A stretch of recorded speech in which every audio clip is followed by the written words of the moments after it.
The weapon that I'm going to talk about today, the switch axe, is something that I only recently started to enjoy. This weapon wasn't exactly an old-timer as it first appeared on the third generation of the Monster Hunter series, unlike the lance or hammer, but it has appeared in a decent amount of entries. It's primarily characterized by its ability to switch between axe mode that has decent mobility with less damage and sword mode with less mobility but hits harder. Before I started using it, I was using the charge blade as my second weapon in Monster Hunter World, yet as the hunts grow tougher, I began to realize more and more that charge blade has many shortcomings which I do not like. After trying out this weapon's relative, the switch axe, I realized that I far prefer this weapon than charge blade. And so, here is a list of this weapon's advantages and its weaknesses. The first advantage that the weapon has is its reach. Now, let's be honest here. Weapons in this game tend to be comically huge, so it's not exactly that unique of a perk. But you see, coming from a person who primarily uses shorter weapons like sword and shield and hammer, being able to slice off tails of certain monsters without having to trip them beforehand is a huge boon. It also allows me to not have to stay too close to a monster. Even though the range advantage is not to say comparable to ranged weapons, sometimes that tiny extra distance between you and the monster is what separates you from getting, say, pancaked by one. Second one is how surprisingly nimble it is. You might think that a weapon of this length and thickness would have slower swings, but this is not the case. In sword mode, your attacks are swift and can easily hit monsters even if your angle is a bit off. It also helps that this weapon lets you morph between both axe and sword modes in a smooth manner from practically nearly every strike. Many axe to sword morph attacks lets you move forward, while sword to axe morphs allow you to move backwards, which aids positioning. Despite the existence of sword amp and power axe modes, these two are rather easy to access and maintain, which I'd consider to be the third advantage of switch axe. Power axe adds extra part break damage plus trip or flinch for your axe attacks, while amped sword gives you additional file damage, plus lets you use a very powerful move called zero-sum discharge. The best part about power axe is that, unlike many weapons with some sort of a charge or power-up mechanic, you don't actually have to hit monsters to activate this. Meanwhile, in order to amp your sword, all you have to do is just strike whatever monster you're fighting in sword mode. Granted, you do have a limit on how many times you can strike with a sword per bar, and the amp buildup can decay over time if you don't continue building it up with sword strikes. The thing is, all you have to do in order to regain the sword bar is to just either fight in axe mode or just sheath the weapon, since it'll refill over time.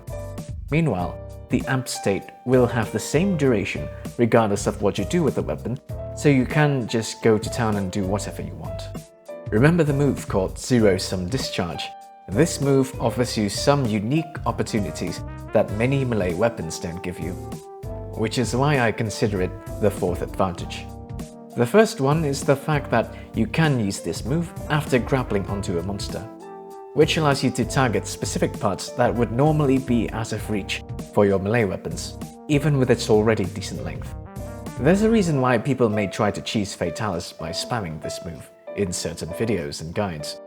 And as a bonus, this move also provides the wielder with level 4 earplugs while it's active, so roars won't stop you that easily.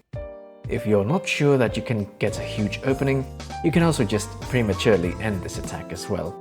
The fifth advantage of this weapon is that it actually has a very good mount finisher, which, if you use on a creature, will nearly fill up your sword amp meter.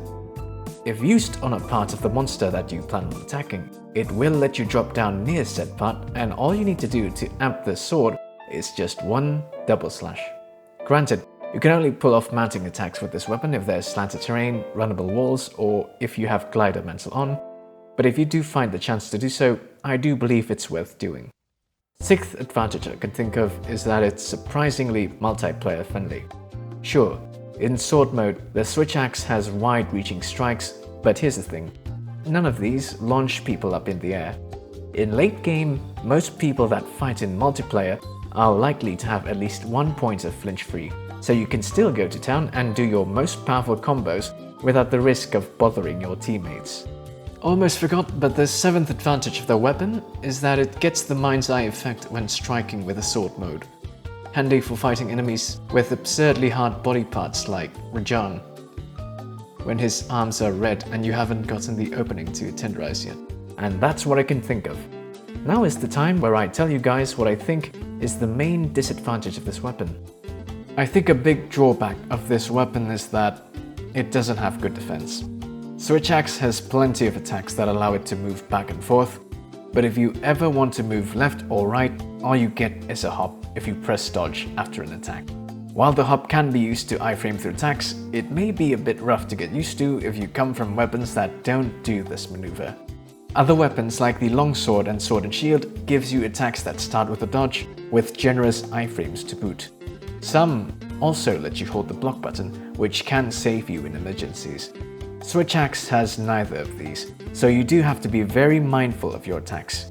Luckily, many of the weapon's attacks don't require that much commitment unless you go all the way. The other disadvantage that this weapon has is the existence of moves that seem to exist just to punish misplays.